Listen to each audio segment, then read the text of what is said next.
I come to the next sutta, Majjhima Nikaya 54, Potaliya Sutta, 2 Potaliya.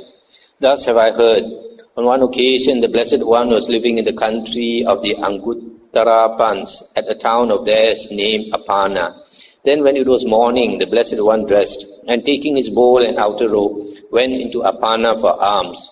When he had wandered for alms in Apana and had returned from his alms round, after his meal he went to a certain grove for the day's abiding. Having entered the grove, he sat down at the root of a tree.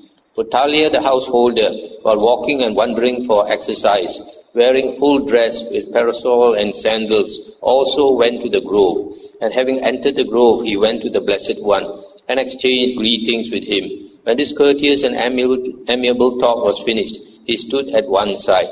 The Blessed One said to him, "There are seats, householder. Sit down if you like." When this was said, the householder Potaliya thought, "The recluse Gotama addresses me as householder," and angry and displeased, he remained silent. A second time, the Blessed One said to him, "There are seats, householder. Sit down if you like." And a second time, the householder Potaliya thought, "The recluse Gotama addresses me as householder," and angry and displeased, he remained silent. The third time, the Blessed One said to him, "There are seats, householder. Sit down if you like."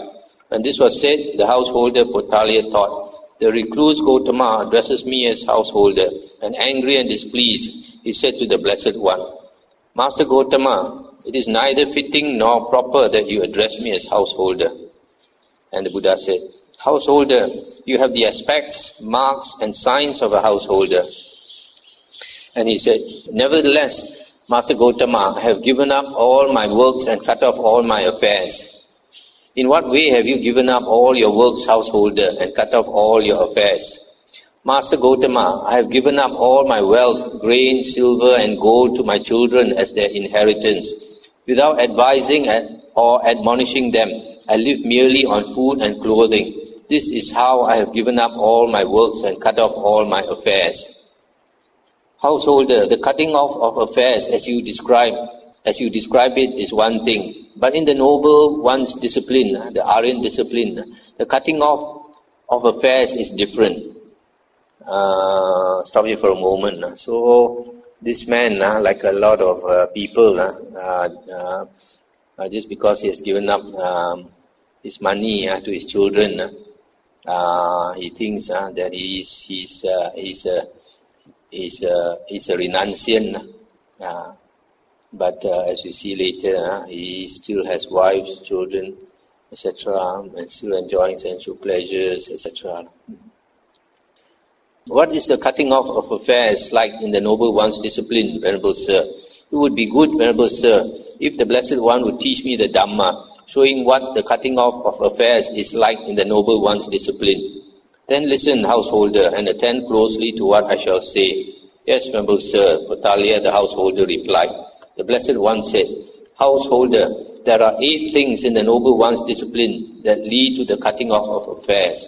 What are the 8? With the support of non-killing of living beings, the killing of living beings is to be abandoned.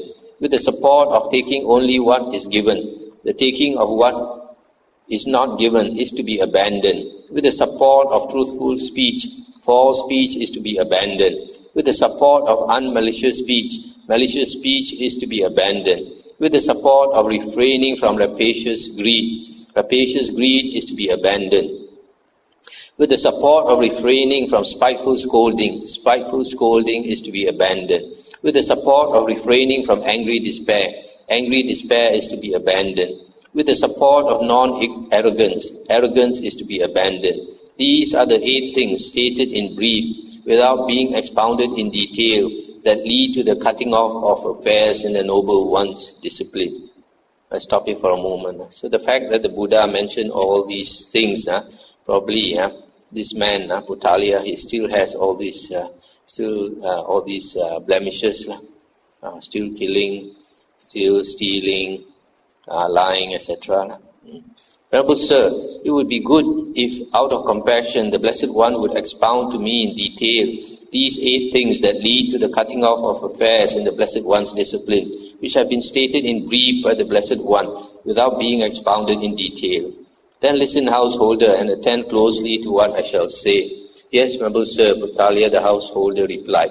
The Blessed One said, with the support of non-killing of living beings, the killing of living beings is to be abandoned. So it was said, and with reference to what was this said, here a noble disciple considers thus, I am practicing the way to the abandoning and cutting off of those fetters, because of which I might kill living beings. If I were to kill living beings, I would blame myself for doing so. The wise, having investigated, would censure me for doing so. And on the dissolution of the body after death, because of killing living beings, an unhappy destination would be expected. But this killing of living beings is itself a factor and a hindrance.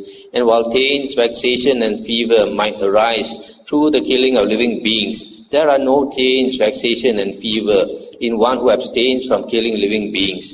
So it is with reference to this that it was said, with the support of non-killing of living beings, the killing of living beings is to be abandoned. Similarly, with the support of taking only what is given, the taking of what is not given is to be abandoned. With the support of truthful speech, false speech is to be abandoned. With the support of unmalicious speech, malicious speech is to be abandoned. With the support of refraining from rapacious greed is to be abandoned. With the support of refraining from spiteful scolding is to be abandoned. With the support of refraining from angry despair is to be abandoned. With the support of non-arrogance, arrogance is to be abandoned. So it was said, and with reference to what was this said, here a noble disciple considers thus, I am practicing the way to the abandoning and cutting off of these fetters, because of which I might be all those unwholesome things. In the same way, the Buddha says that if he did all these unwholesome actions, then he would blame himself for doing so, and the wise, having investigated his actions, would also censure him.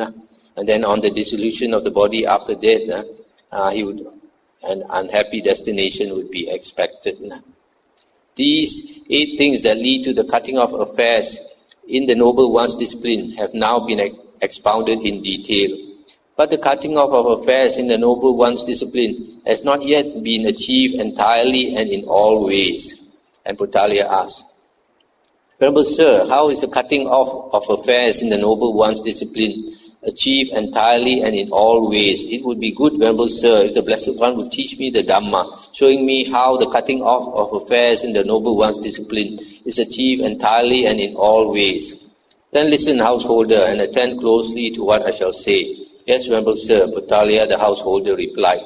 The Blessed One said, Householder, suppose a dog, overcome by hunger and weakness, was waiting by a butcher's shop. Then a skilled butcher or his apprentice would cut out a skeleton of meatless bones smeared with blood and toss it to the dog. What do you think, householder? Would that dog get rid of his hunger and weakness by gnawing such a skeleton of meatless bones smeared with blood? No, Venerable Sir. Why is that? Because that skeleton consisted only of meatless bones smeared with blood. Eventually that dog would reap weariness and disappointment. So too, householder, a noble disciple considers thus. Sensual pleasures have been compared to a skeleton by the Blessed One. They provide much suffering and much despair, while the danger in them is great. Having seen this thus as it actually is with proper wisdom, he avoids the equanimity that is diversified. Based on diversity, he develops the equanimity that is unified. Based on unity, where clinging to the material things of the world utterly cease without remainder. I'll stop here for a moment. This equanimity that is unified refers to the jhanas, one-pointedness of mind through meditation. Then only clinging to the material things of the world can cease. So here the first, this simile of the skeleton of meatless bones smeared with blood. This is a simile for sensual pleasures. This is a very interesting sutta because it gives these 7 similes for sensual pleasures in detail. We sometimes come across these 7 similes in other suttas, but it is not described in detail. And this sutta is described in detail. So the Buddha says sensual pleasures, when we indulge in it, it's not really satisfying. It's only for a very short time. And then the flames of desire increase more rather than decrease. That's a thing about worldly pleasures. When we enjoy worldly pleasures, our appetite becomes greater. The flames of desire become greater. And we keep chasing after this, but it is never satisfactory. So the simile here is like a dog trying to chew these bones which have no meat. Keeps on chewing at the bone, he becomes very tired, but it doesn't satisfy his hunger. The second simile. Householder, suppose a vulture or crow or a hawk seized a piece of meat and flew away, and then vultures, crows and hawks flew up and pecked and clawed it. What do you think, householder? If that vulture, crow or hawk does not quickly let go of that piece of meat, wouldn't it incur death or deadly suffering because of that? Yes, venerable sir. So too, householder, a noble disciple considers thus. Sensual pleasures have been compared to a piece of meat by the Blessed One. They provide much suffering and much despair, while the danger in them is great. Having seen this thus as it actually is with proper wisdom, clinging to the material things of the world utterly cease without remainder. So this second simile is a simile of a piece of meat. When a bird, a hawk or something seizes a piece of meat, other birds, other hawks and crows, etc., will go after it, try to take away the piece of meat from him. So in the same way, when we acquire property and wealth in the world, a lot of robbers and cheats and all that will try to take away your property and give you a lot of headache. If you try to guard your property, if you're a millionaire or billionaire, you have a lot of worries. The more money you have, the more worries you have, because the richer you are, then the more attractive your piece of meat. So a lot of crooks will be coming after you. Might catch your children, kidnap your children, and kill your children, and all these things. Okay, the third one. Householder, suppose a man took a blazing grass torch and went against the wind. What do you think, householder?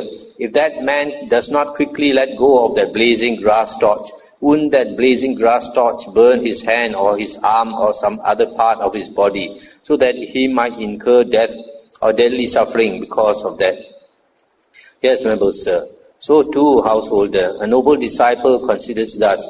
Sensual pleasures have been compared to a grass torch by the Blessed One. They provide much suffering and much despair, while the danger in them is great. Having seen this thus as it actually is with proper wisdom, clinging to the material things of the world utterly ceases without remainder. So this third simile is a blazing grass torch. This man is walking with the blazing grass torch held in front of him, but he's walking against the wind. So the wind will carry the flame towards him and burn him.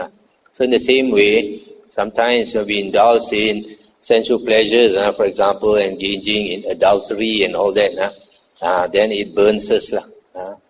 Whether somebody will beat you up, or you might go to court, your family will break up, and all these things, all these problems will burn you because you chase after sensual pleasures. Or some people, they go and then indulge in sensual pleasures, and then they get VD or AIDS, etc., and a lot of problems.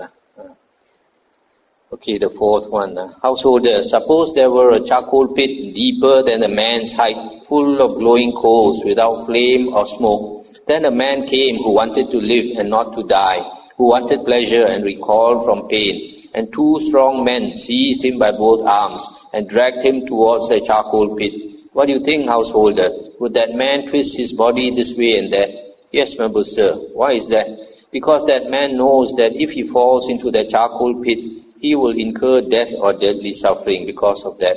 So too, householder, a noble disciple considers thus. Sensual pleasures have been compared to a charcoal pit by the Blessed One. They provide much suffering and much despair, while the danger in them is great. Having seen this thus as it actually is with proper wisdom, clinging to the material things of the world utterly ceases without remainder.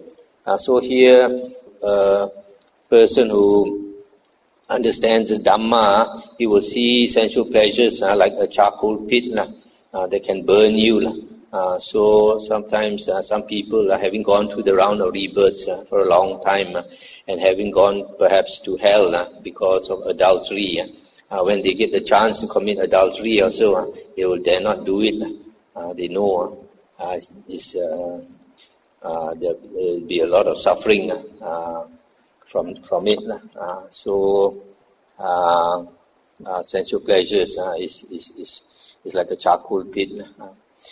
The fifth one, householder. Suppose a man dreamt about lovely parks, lovely groves, lovely meadows and lovely lakes, and on waking up he saw nothing of it. So too, householder, a noble disciple considers thus: sensual pleasures have been compared to a dream by the Blessed One. They provide much suffering and much despair, while the danger in them is great. Having seen this thus as it actually is with proper wisdom, clinging to the material things of the world utterly ceases without remainder. So this fifth simile is sensual pleasures is compared to a dream. Sometimes the thought that we are going to enjoy sensual pleasures, whether it's good food or sex or show or anything, before you indulge in it, you think so highly of it, just like daydreaming about it. But when you actually experience it, it's not all that great. So in the same way, the Buddha says sensual pleasures is like a dream. You imagine it's all so beautiful and all that. And waking up, there's nothing. So similarly,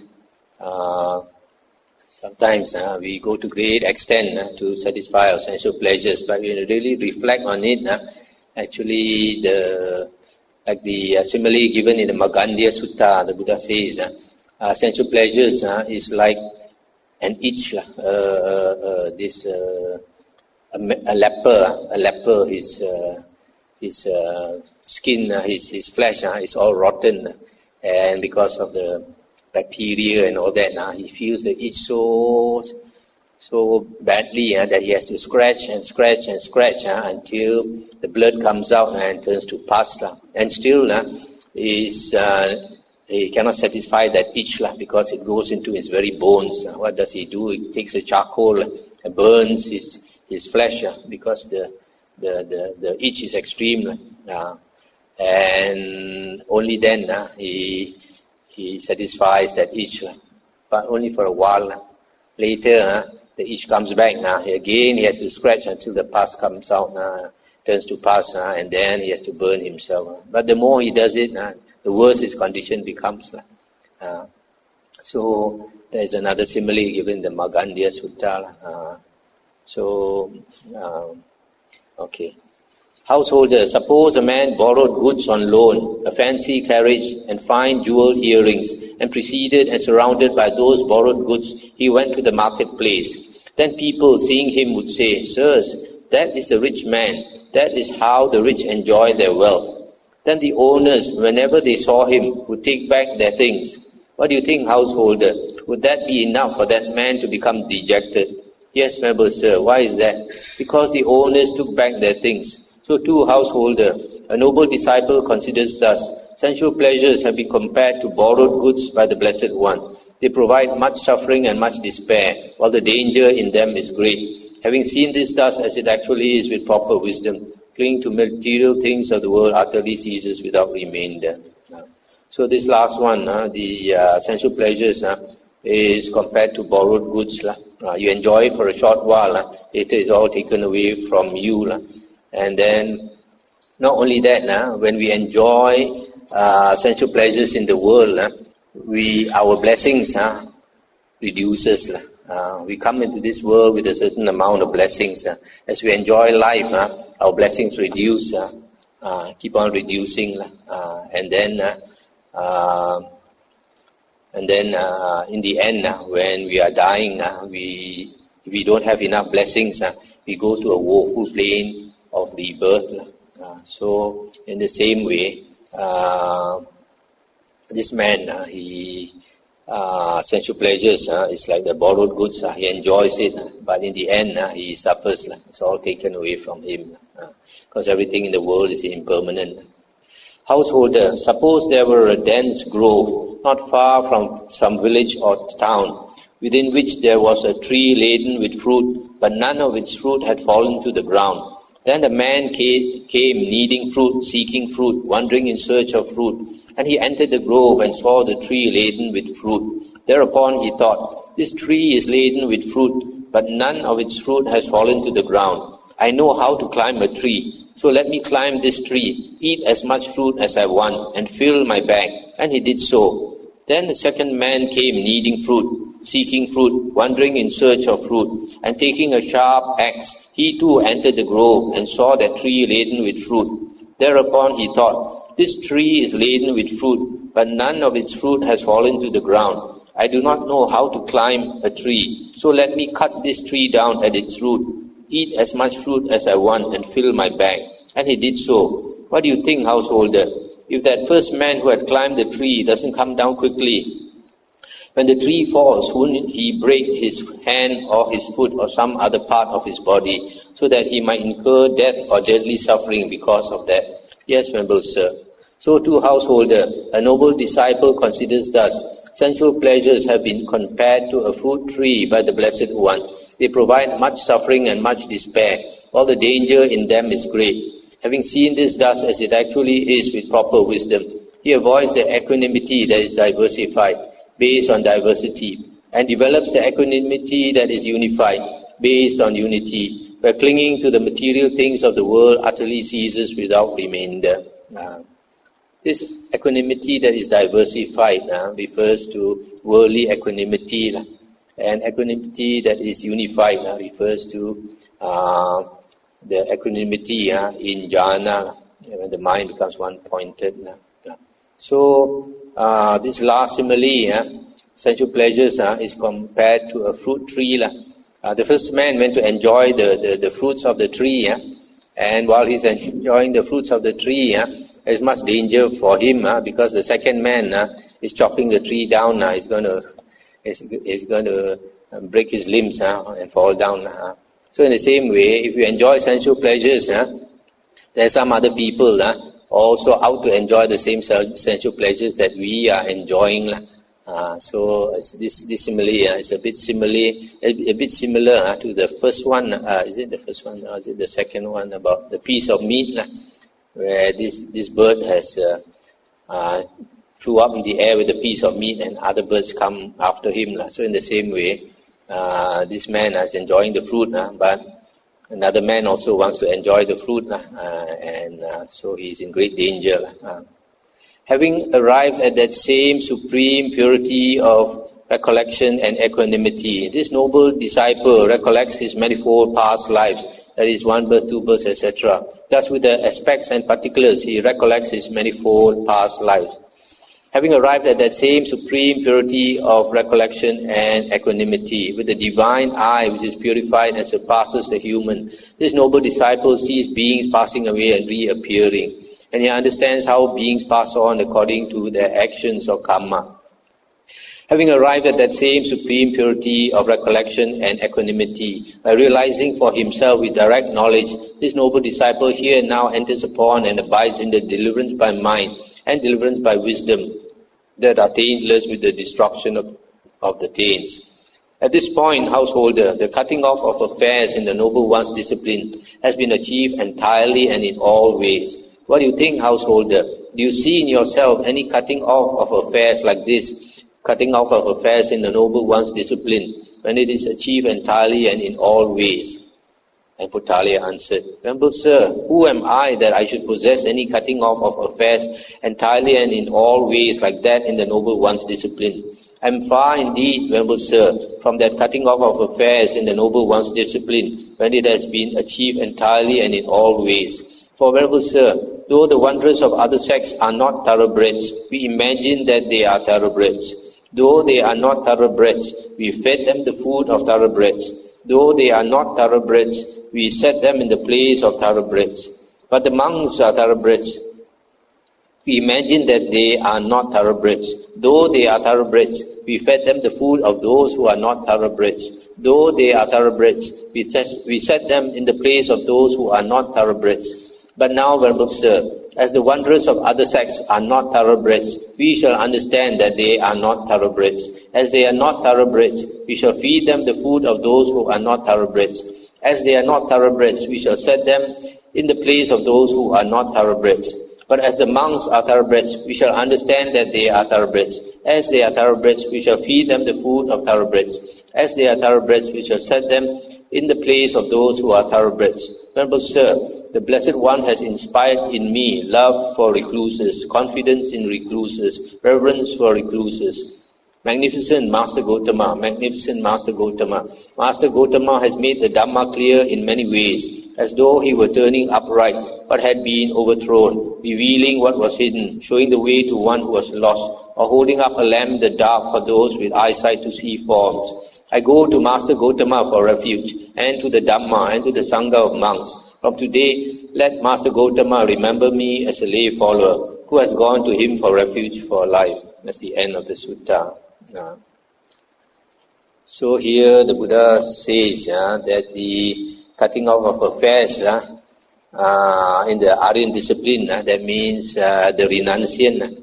The renunciant is one who cultivates, practices sila, moral conduct, and then does not enjoy sensual pleasures, and then attains the higher knowledges, the abhinyas, and culminates in liberation by mind and liberation by wisdom. This is thoroughly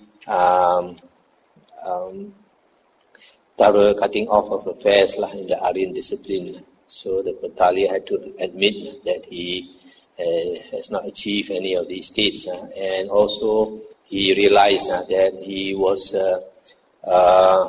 he thought those ascetics of other sects really thoroughbreds, really proper monks, but now he realizes that the Buddha's disciples are the proper monks.